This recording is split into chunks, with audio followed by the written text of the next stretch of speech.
Welcome to eigen learning. എൻ്റെ എല്ലാ പ്രിയപ്പെട്ട കുട്ടികൾക്കും ഏഗണിലേക്ക് ഹാർദമായ സ്വാഗതം. ഞാൻ നിങ്ങളുടെ സ്വന്തം രചന മിസ്.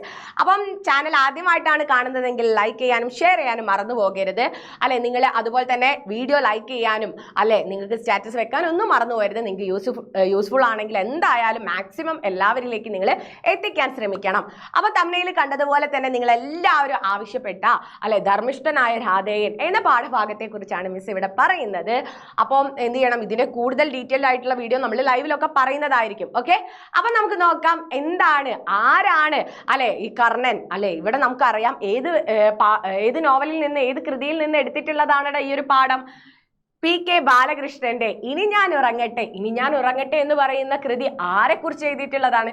കർണനെ കുറിച്ച് എഴുതിയിട്ടുള്ളതാണ് അല്ലെ. അപ്പൊ കർണനെ കുറിച്ച് എഴുതിയിട്ടുള്ള ഇനി ഞാൻ ഉറങ്ങട്ടെ എന്ന PK ബാലകൃഷ്ണന്റെ കൃതിയിലെ ഒരു ഭാഗമാണ് ഏത്?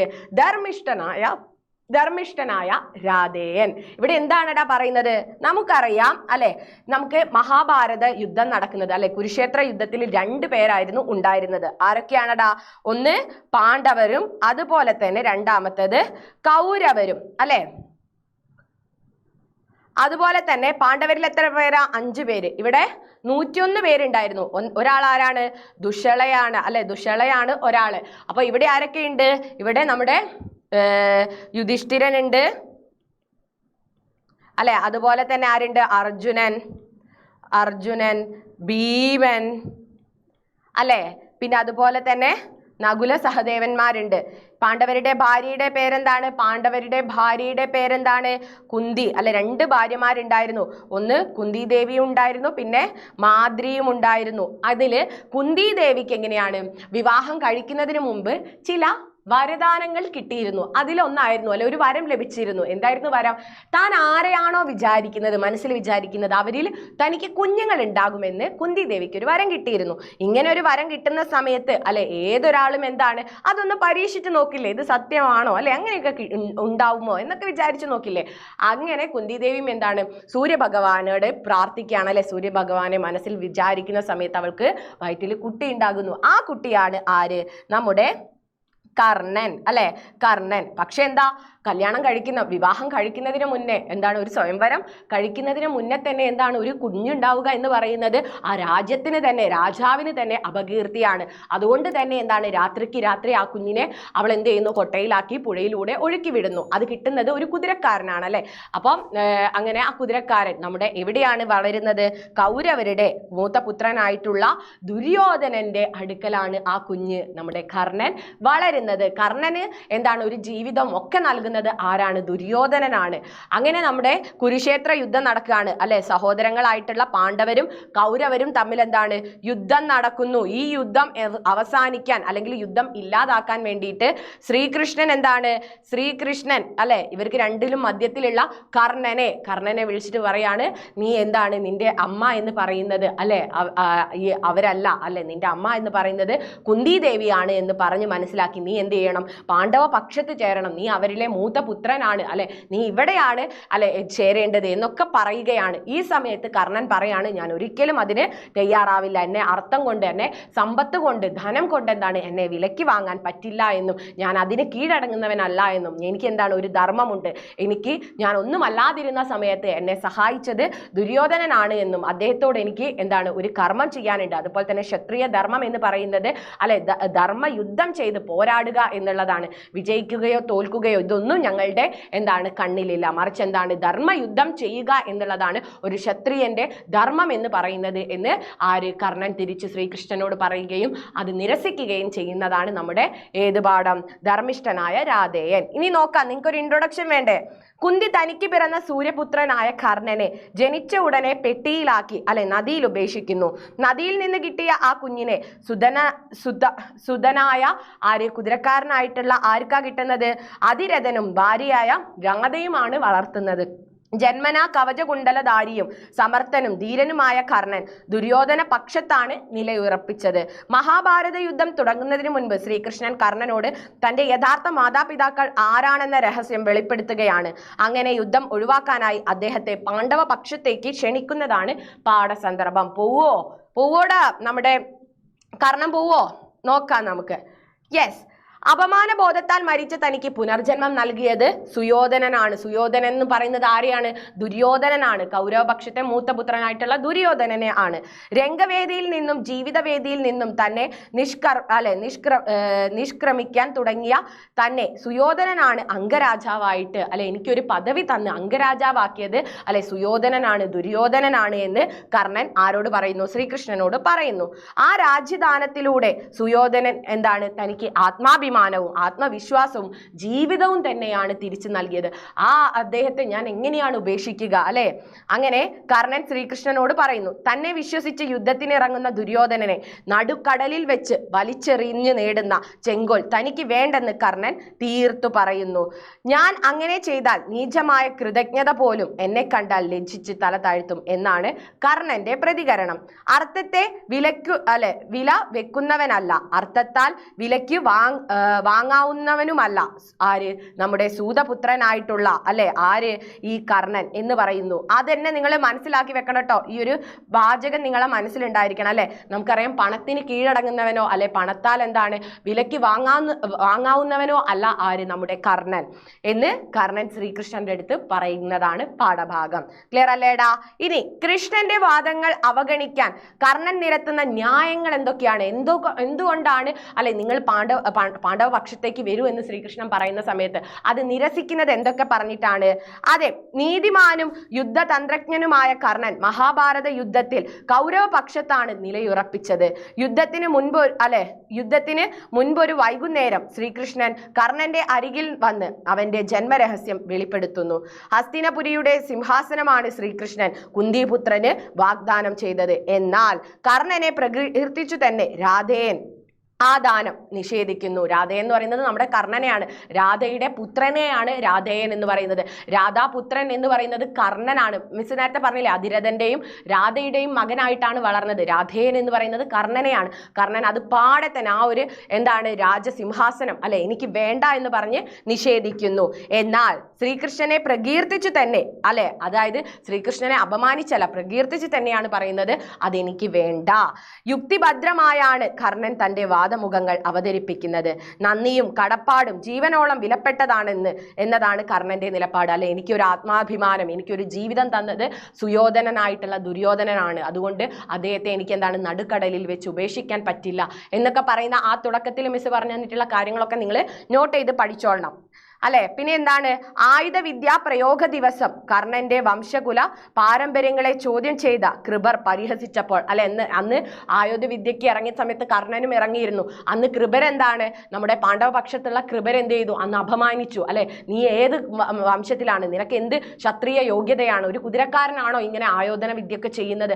അന്ന് ആക്ഷേപിച്ചിരുന്നു. ആ സമയത്ത് പോലും നമ്മുടെ കൗരവരുടെ രാജാവായിട്ടുള്ള സുയോധനനായിട്ടുള്ള ദുര്യോധനനാണ് അദ്ദേഹത്തെ സംരക്ഷിച്ചത്.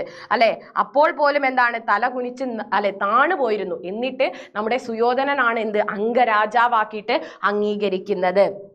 ഇനി അതുപോലെ തന്നെ എന്താണ്? സേവിതനായി നിനക്ക് അവകാശപ്പെട്ട സിംഹാസനത്തിൽ നീ എന്ത് ചെയ്യാ? ശ്രീകൃഷ്ണൻ പറഞ്ഞു കൊടുക്കുകയാണല്ലേ, നിനക്ക് അവകാശപ്പെട്ട സിംഹാസനത്തിൽ നീ ഇരിക്കൂ, നീ അമരുന്ന കാഴ്ച ഏവരും കൺകുളിർക്കെ കാണട്ടെ, നീ ആ പാണ്ഡവരുടെ സിംഹാസനം അവരുടെ രാജാവായിട്ട് നീ വാഴൂ, അതെന്താണ്? ഒഴിഞ്ഞു കിടക്കുകയാണ്, നിനക്കായിട്ട് എന്താണ് അത് ഒഴിഞ്ഞു കിടക്കുകയാണ് എന്നൊക്കെ പറയുന്ന സമയത്ത് കർണനെ നയിക്കാൻ ശ്രീകൃഷ്ണൻ എന്തെല്ലാം ഈ കാഴ്ചയിലേക്ക് കർണനെ എങ്ങനെയൊക്കെയാണ് ശ്രീകൃഷ്ണൻ നയിക്കുന്നത് എന്നൊരു ചോദ്യം ചോദിച്ചാൽ നമ്മൾ എന്തൊക്കെ പറയും? മനോവേഗത്തിൽ പായുന്ന തന്റെ രഥത്തിലേറി പാണ്ഡവ സങ്കേതത്തിൽ ചെല്ലാനും സഹോദരങ്ങൾക്കൊപ്പം ചേരാനുമായിരുന്നു ശ്രീകൃഷ്ണൻ ആരോട് പറഞ്ഞത്? കർണനോട് പറഞ്ഞത്. നീ നിന്റെ സഹോദരങ്ങൾക്കൊപ്പം ചേരൂ, നീ പാണ്ഡവ പക്ഷത്ത് ചേരൂ എന്നൊക്കെ പറഞ്ഞു. മഹാഭാരത യുദ്ധത്തിന് കൗരവ പക്ഷത്ത് നിലയുറപ്പിച്ച കർണനെ പാണ്ഡവ പക്ഷത്തേക്ക് കൊണ്ടുവരാൻ നിരവധി വാഗ്ദാനങ്ങളാണ് ശ്രീകൃഷ്ണൻ നൽകിയത്.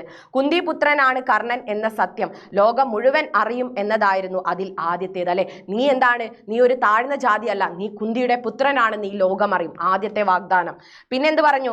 ജ്യേഷ്ഠ പാണ്ഡവൻ എന്ന സ്ഥാനത്ത് അതിലൂടെ കർണന് ലഭിക്കാൻ പോകുന്നത് നീ ആയിരിക്കും പാണ്ഡവരുടെ ജ്യേഷ്ഠൻ എന്നുള്ള ആ ഒരു പദവി അല്ലെങ്കിൽ ആ ഒരു മുൻഗണന നിനക്ക് ലഭിക്കാൻ പോവുകയാണ് ഇതിലൂടെ. ഇതോടെ പാണ്ഡവരുടെ ബഹുമാനവും ആദരവും നിനക്ക് ലഭിക്കും.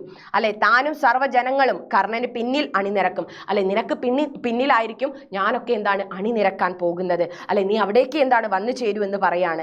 അങ്ങനെ അല്ലെ പാണ്ഡവരുമൊത്ത് ഈ മഹാരാജ്യത്തിനുമേൽ പൂർണ്ണമായിട്ടുള്ള ആധിപത്യം നിനക്ക് എന്താണ് നേടാൻ കഴിയുമെന്നും ശ്രീകൃഷ്ണൻ കർണന്റെ അടുത്ത് പറയുകയാണ്. സ്വന്തം സഹോദരങ്ങളുമായി കൂടിച്ചേർന്ന് രാജ്യം ഭരിക്കുന്ന കർണനെ കണ്ട് മിത്രങ്ങൾ സന്തോഷിക്കുകയും ശത്രുക്കൾ ഭയപ്പെടുകയും ചെയ്യുമെന്ന് പറയുന്നതിനോടൊപ്പം ഇതെല്ലാം കർണന് അവകാശപ്പെട്ട ഇതൊക്കെ നിനക്ക് അവകാശപ്പെട്ടതാണ് എന്നുള്ള കാര്യം കൂടെ ശ്രീകൃഷ്ണൻ കർണനെ ബോധ്യപ്പെടുത്തുന്നു. എന്നിട്ടും ശ്രീകൃഷ്ണൻ വീണോ നമ്മുടെ കർണൻ വീണോ അതില്? ഇല്ല. അതാണ് നമ്മുടെ ധർമ്മിഷ്ഠനായ രാധേയൻ. അത്രത്തോളം എന്താണ് ധർമ്മത്തിൽ അടിയുറച്ച് വിശ്വസിച്ച ആളായിരുന്നു നമ്മുടെ കർണൻ. ക്ലിയർ അല്ലേടാ? യെസ്.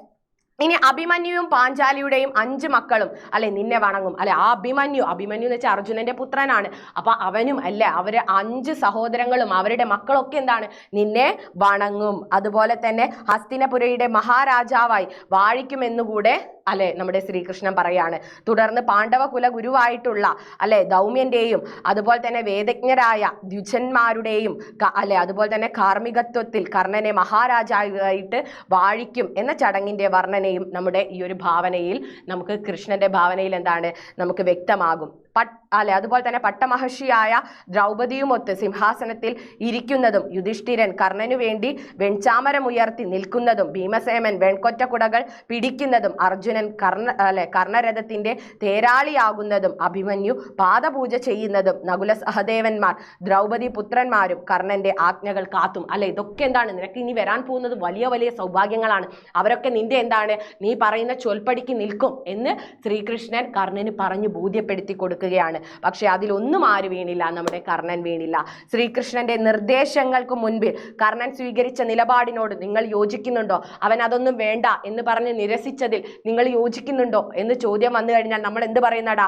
അതെ, ഏത് അപകടം വന്നു കഴിഞ്ഞാലും സ്വന്തം അത്രയും കാലം നമ്മളെ കൂടെ കൂട്ടിയവരെയും നമുക്കൊരു സഹായം ചെയ്തവരെയും നമ്മളെ ഒന്നുമല്ലാത്തതിൽ നിന്ന് ഇല്ലായ്മകളിൽ നിന്ന് നമ്മളെ എന്തെങ്കിലുമൊക്കെ ആക്കിയവരെ നമ്മൾ ഒരിക്കലും എന്താണ് എത്ര സൗഭാഗ്യങ്ങൾ നമ്മളെ തേടി വന്നാലും നമ്മൾ മറന്നുകൂടാ എന്ന പാഠമാണ് കർണന്റെ പ്രവൃത്തിയിലൂടെ നമുക്ക് വ്യക്തമാകുന്നത്. ഇതായിരിക്കണം നിങ്ങൾ എഴുതേണ്ടത്. ക്ലിയർ ആണല്ലോടാ?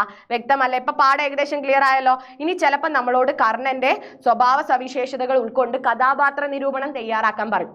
അപ്പൊ ഇതൊക്കെ നിങ്ങൾക്ക് എന്താണ് അതിൽ സൂചിപ്പിക്കാവുന്നതാണ് കേട്ടോ.